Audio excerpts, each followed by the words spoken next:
The Almire Foundation is a study center for music in the Low Countries during the Ancien Régime, so from the 10th till the 18th century. And our goal is to, on the one hand, to do research.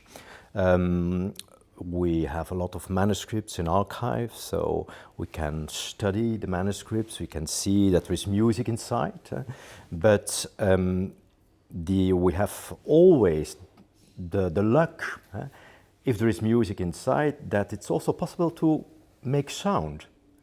And then we come to the second goal, and that's to valorize what is inside of musical heritage of this kind of wonderful music books.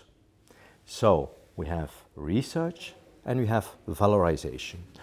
In the context of valorization, we do a lot of concerts. We have also a kind of a series of CD recordings, because one of the goals is to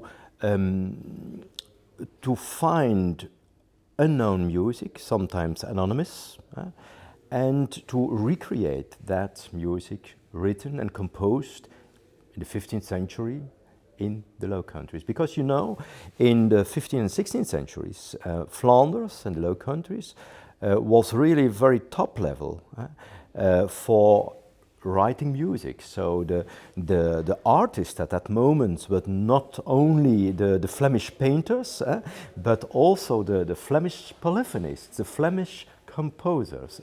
And they composed multi-voice compositions, so layers of different voices, where not one voice was leading, but all the voices were on the same level. Totally different than in the beginning of the 17th century, where the Baroque was coming in, where one voice was singing an aria and the rest was a kind of, going with that one voice. In the 15th and 16th century, in Flanders, we had the polyphony, and there each voice was on the same level. We have a lot of material. So the focus in the beginning was, the name of the organization is Alamire. So it's a name of Petrus Alamire. And Alamire is a name of a company. So you can hear also three notes, La, Mi and Re.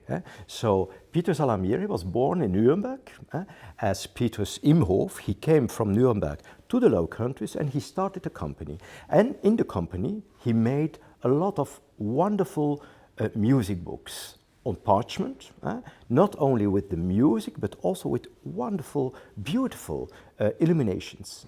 And each book was a gift from the Pope to a ruler and so on and so forth. So that's really a focus also for us as study center, to study the 60 known books at this moment, spread over the whole world, but made in the Low Countries.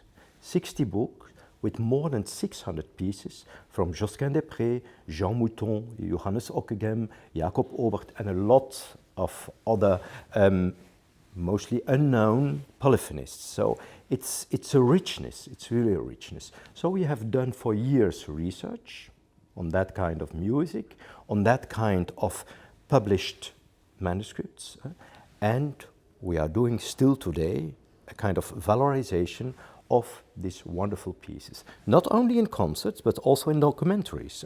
So during COVID, some years ago, we made documentaries of each of the Josquin masses that was inside the books of Petrus Alamire. So it's each time again a wealth of sound, a wealth of wonderful art pieces. So the Almire Foundation started 33 years ago, and it was a collaboration between the University of Leuven, Catholic University, and Musica Impulse Center.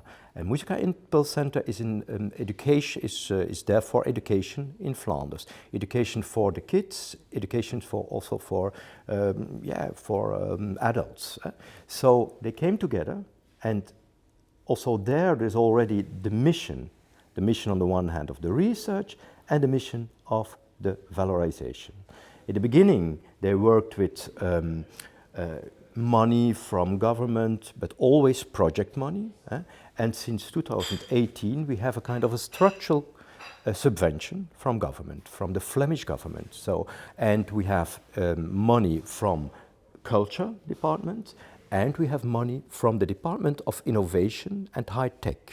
And why?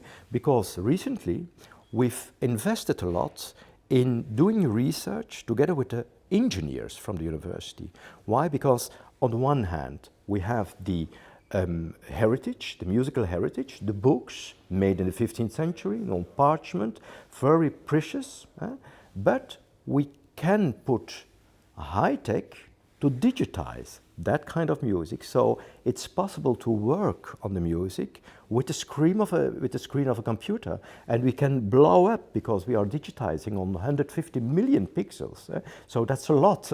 So we can blow up every detail. We can see every detail at home. So that's one. But if we are speaking about music, we are also speaking about acoustic, because in the time of Josquin-des-Prez, he was always working in one specific space, in one specific room or in one specific church. And in each church there is one specific acoustic. So we are doing research about that kind of acoustic that was related with the time the composition was made and with the place where the composition was made. I will give you an example. Josquin-des-Prez started his career in the north of France. So there we know in Cambrai, Douai, there is a kind of acoustic pattern that is totally different than the acoustic in the Cappella Sistina, in the Sistine Chapel in the Vatican. But Josquin worked in the Vatican 20 years later. So we know some manuscripts are made for the Vatican, for the Cappella Sistina. We digitized some years ago the manuscripts, and we have also the acoustic, and it is possible in our labs to work with singers. They are looking to wonderful books made in the 15th century, and we can manipulate in real time with the acoustic of the Cappella Sistina. We've done a lot of digitization work in Europe already. Italy, because a lot of manuscripts with Franco-Flemish polyphony are in Italy, Vatican, Verona, Firenze.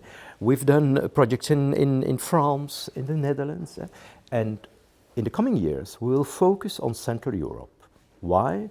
Because we know today that here in Hungary, but also in Prague, in Bratislava, we have some manuscripts with unknown Franco-Flemish music. That's really important. And as a first step, we made last year a facsimile of a tablecloth, a printed canon of Benedict Appenzeller, printed on a tablecloth, and it was a gift for Mary of Hungary. So there you have already the connection, and it's for us really the step forwards to a collaboration, and I hope a very strong collaboration with Budapest, with Hungary, and with other countries in Central Europe.